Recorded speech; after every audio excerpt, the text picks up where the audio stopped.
Elle peignait une toile par jour, et chacune se vendait très cher sur Internet. Un jour, un investisseur est venu la voir. Il lui a demandé pourquoi elle se limitait à une seule peinture par jour. Elle lui a expliqué qu'elle aimait peindre calmement le matin, puis passer le reste de sa journée à jardiner et à s'occuper de ses chats. L'investisseur a alors fait ses calculs.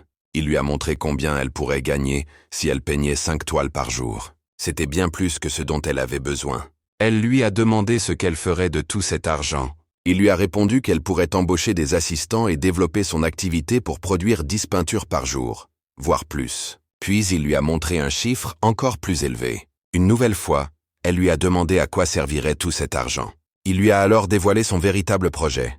Un grand studio, une équipe d'artistes, une organisation capable de produire 100 peintures par jour. Elle deviendrait riche, pour lui, tout était évident.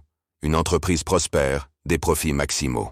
Elle lui a demandé ce que cela changerait pour elle d'être riche. Il lui a expliqué que, grâce à cette fortune, elle pourrait faire tout ce qu'elle voudrait.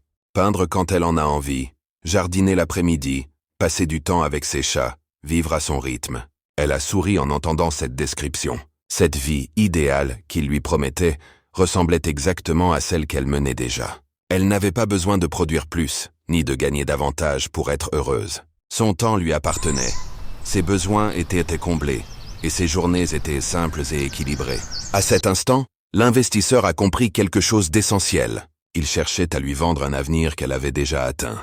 Là où lui voyait de la croissance, des chiffres et du potentiel inexploité, elle voyait du temps libre, de la tranquillité, et une vie qui avait du sens pour elle. L'histoire montre que la réussite ne se mesure pas toujours à l'argent ou à la taille d'une entreprise. Pour certains, le vrai succès consiste simplement à vivre comme on le souhaite, sans pression, en accord avec ses envies. Et parfois, vouloir plus peut nous faire oublier que l'on a déjà exactement ce dont on a besoin.